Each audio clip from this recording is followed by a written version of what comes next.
स्वागत है आपका द न्यूज पर। मैं हूं आपके साथ शिप्रा सैनी। प्रधानमंत्री नरेंद्र मोदी के ड्रीम प्रोजेक्ट सेंट्रल विस्टा यानी देश का नया संसद भवन, जिसका उद्घाटन 28 मई को होगा। 28 मई वो तारीख जिस दिन विनायक दामोदर सावरकर का जन्मदिन है, यानी उनकी जयंती है। और वीर सावरकर का नाम जब जब सामने आया है तो बड़ा राजनीतिक भूचाल देश में देखने को मिला है।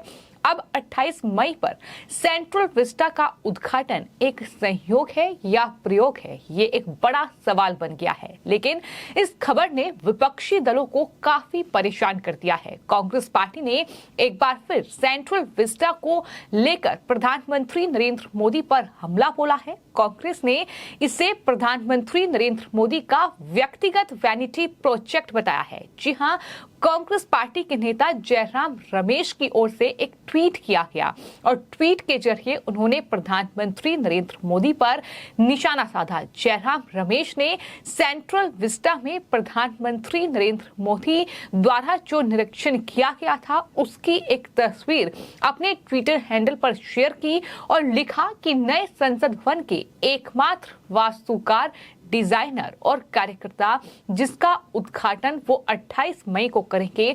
तस्वीर ये बताती है कि व्यक्तिगत वैनिटी प्रोजेक्ट है ये जयराम रमेश की ओर से ट्वीट किया गया और उन्होंने इसे प्रधानमंत्री नरेंद्र मोदी का व्यक्तिगत वैनिटी प्रोजेक्ट बताया। हालांकि इससे पहले भी कई बार कांग्रेस पार्टी इसका विरोध कर चुकी है। कांग्रेस ने नया संसद भवन पैसे की भारी बर्बादी हो रही है ये कहा था और ये भी कहा था कि व्यक्तिगत घमंड की ये पहली परियोजना है। लेकिन बीजेपी की ओर से जवाब दिया गया और ये याद दिलाया गया कि किस तरीके से कांग्रेस पार्टी के यही नेता जयराम रमेश ने ही ये कहा था कि ये जो संसद भवन है ये पुराना हो चुका है, नए संसद भवन का निर्माण होना चाहिए। ये मांग उनकी तरफ से ही की गई थी और नए संसद भवन का जो प्रस्ताव है वो कांग्रेस पार्टी की सरकार में ही दरअसल पास हुआ था। ये तमाम चीजें बीजेपी ने याद दिलाई है। लेकिन फिलहाल हम आपको ये बताते हैं कि अब सेंट्रल विस्टा, जो कि प्रधानमंत्री नरेंद्र मोदी का ड्रीम प्रोजेक्ट है और भारत को एक नया संसद भवन मिलने जा रहा है, जिसकी तारीख जो है वो 28 मई तय हो गई है कि 28 मई को इसका उद्घाटन किया जाएगा।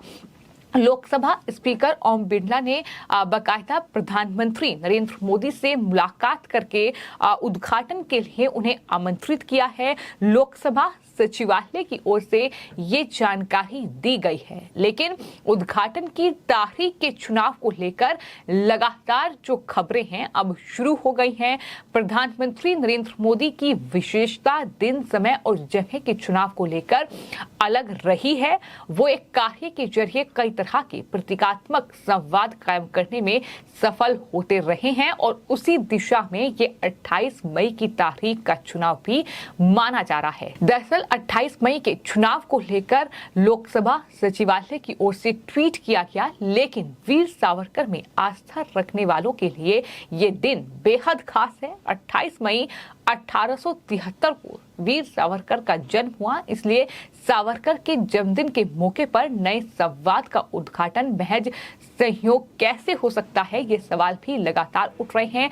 बीजेपी वैसे भी वीर सावरकर और उनके राष्ट्रवाद में बेहद गहरी आस्था रखती है और इसको लेकर कई बार विपक्षी दलों, खासतौर पर बात अगर कांग्रेस पार्टी की जाए और बीजेपी में राजनीतिक घमासान देखने को मिला है। ये अटल बिहारी वाजपेयी, लाल कृष्ण आडवाणी से लेकर बीजेपी के तमाम बड़े नेताओं के भाषण में अक्सर वीर सावरकर का जिक्र जो है वो सुनने को मिलता रहा है। बीजेपी वीर सावरकर को स्वतंत्रता आंदोलन के इतिहास का वो किरदार मानती है जिसके बड़े त्याग और बलिदान के बावजूद उन्हें उनका उचित सम्मान नहीं मिल सका।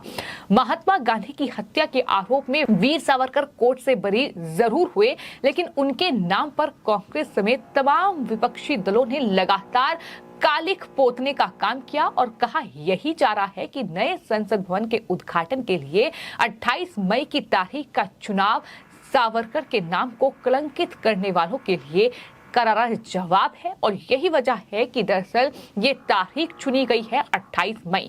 अब ये तय हो चुका है कि 28 मई को ही सेंट्रल विस्टा का उद्घाटन होगा, यानी 28 मई को ही नए संसद भवन का उद्घाटन होगा। तमाम लोग इसको लेकर ट्वीट कर रहे हैं और ये लिखा जा रहा है तमाम पत्रकारों के जरिए कि 28 मई को प्रधानमंत्री नया संसद भवन राष्ट्र को समर्पित करेंगे। इसी दिन हिंदुत्व राष्ट्रवाद के प्रेरणा विनायक दामोदर सावरकर का जन्मदिन भी है। ये भी तमाम लोग जो है ट्वीट कर रहे हैं। अभिषेक उपाध्याय जो कि पत्रकार हैं, उनकी तरफ से एक ट्वीट किया गया है जिसमें उन्होंने ये लिखा है कि वीर सावरकर एक बार फिर से भारत की राजनीति की दिशा और दशा तय करने जा रहे हैं। इस बात की पूरी संभावना है कि साल 2024 का भारत रत्न उनके पास होगा। कांग्रेस अगर विरोध करेगी तो शिवसेना आड़े आएगी और अगर चुप रहेगी तो राहुल गांधी के स्टैंड को मुश्किल आएगी। यानी उन्होंने सीधे तौर पर उद्धव ठाकरे का जिक्र किया है। उन्होंने ये कहा है कि अगर वीर सावरकर पर कोई सवाल जो है कांग्रेस पार्टी उठाएगी तो उद्धव ठाकरे और उनकी पार्टी की नाराजगी का सामना जो है वो कांग्रेस को करना पड़ेगा।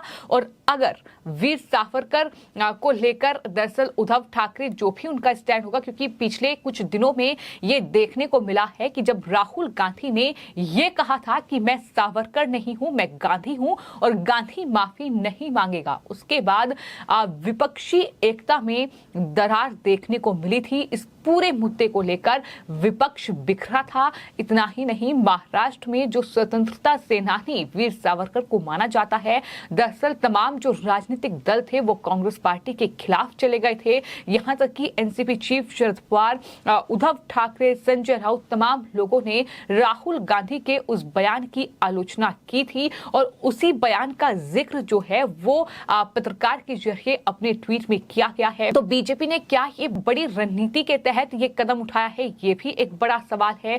तमाम लोग ये याद दिला रहे हैं कि 28 मई वो तारीख है जब वीर सावरकर की जयंती है और कांग्रेसी रोएंगे, ये भी तमाम लोगों की ओर से ट्वीट किया जा रहा है। वहीं जयराम रमेश का ये ट्वीट बताने के लिए काफी है कि तकलीफ जो है वो अब शुरू हो चुकी है और जैसे जैसे 28 मई की तारीख करीब आएगी वैसे वैसे इस तरह का जो कहीं ना कहीं इन तमाम विपक्षी पार्टियों की जो तकलीफ है, जो दर्द है कि सेंट्रल विस्टा एक ऐसा प्रोजेक्ट जो जाहिर तौर पर याद रखा जाएगा कि प्रधानमंत्री नरेंद्र मोदी के कार्यकाल में नए संसद भवन का निर्माण हुआ था और यही चीज विपक्षी दलों को परेशान कर रही है। प्रांजल चौधरी की ओर से एक ट्विटर यूजर है, उनकी तरफ से लिखा गया है कि यदि ये एक व्यर्थ परियोजना है कांग्रेस पार्टी की नजर में तो कृपया करके जयराम रमेश अगला लोकसभा चुनाव लड़कर अपना विरोध इसमें दर्ज कराएं। वैसे भी आपकी पार्टी के नेताओं का निर्वाचित होना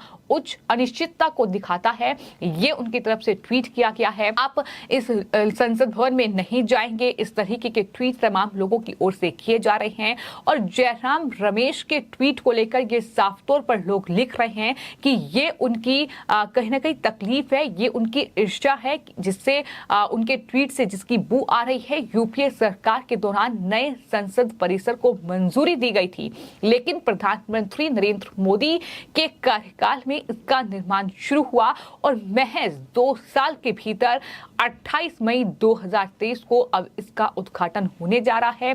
इसलिए प्रधानमंत्री नरेंद्र मोदी का नाम हमेशा याद रखा जाएगा कि उनकी दरअसल द्वारा चलाई गई ये परियोजना जो है नए संसद भवन के रूप में हमें दिखेगी और यही कांग्रेस पार्टी की सबसे बड़ी तकलीफ है जो रमेश की ओर से पोस्ट की गई है।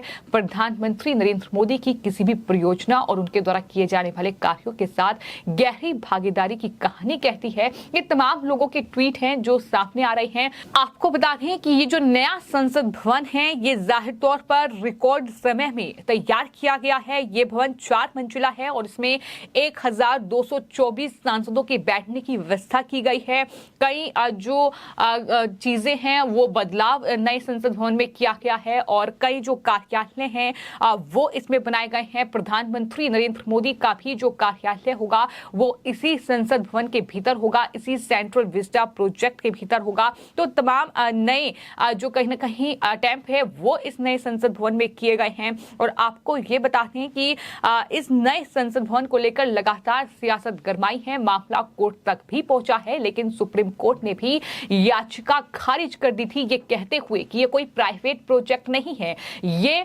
देश के संसद भवन का निर्माण हो रहा है और जाहिर तौर पर भारत के लिए गौरव का पल है। लेकिन ये देखने को मिला है कि जब जब भारत के लिए कोई प्रोजेक्ट तैयार हुआ है या गौरव का पल आया है तो विपक्षी दलों की इस तरह की बौखलाहट देखने को मिली है। और एक बार फिर जयराम रमेश की ओर से किया गया ट्वीट यही बता रहा है, लेकिन बीजेपी याद दिला रही है कि इस प्रोजेक्ट को मंजूरी जो है वो यूपीए के शासनकाल में ही दी गई थी। लेकिन यूपीए की सरकार में जब कांग्रेस पार्टी की सरकार थी तो प्रोजेक्ट की जो कहीं ना कहीं कीमत थी वो काफी ज्यादा थी। ये तमाम बीजेपी के लीडर की ओर से कहा गया है कि 2012 में दरअसल इसे मंजूरी दी गई थी और इसे बनाने में 3000 करोड़ की लागत आएगी, ये तब चर्चा हो रही थी। लेकिन आज की लागत की अगर बात की जाए तो 971 करोड़ में इस नए सेंट्रल विस्टा प्रोजेक्ट को, नए संसद भवन को तैयार किया गया है। तो कहीं ना कहीं बीजेपी और कांग्रेस पार्टी एक बार फिर से इस पूरे मुद्दे को लेकर आमने सामने नजर आ रही है। फिलहाल आपकी इसको लेकर क्या राय है हमें कमेंट बॉक्स में जरूर लिखें और चैनल को सब्सक्राइब करें। धन्यवाद।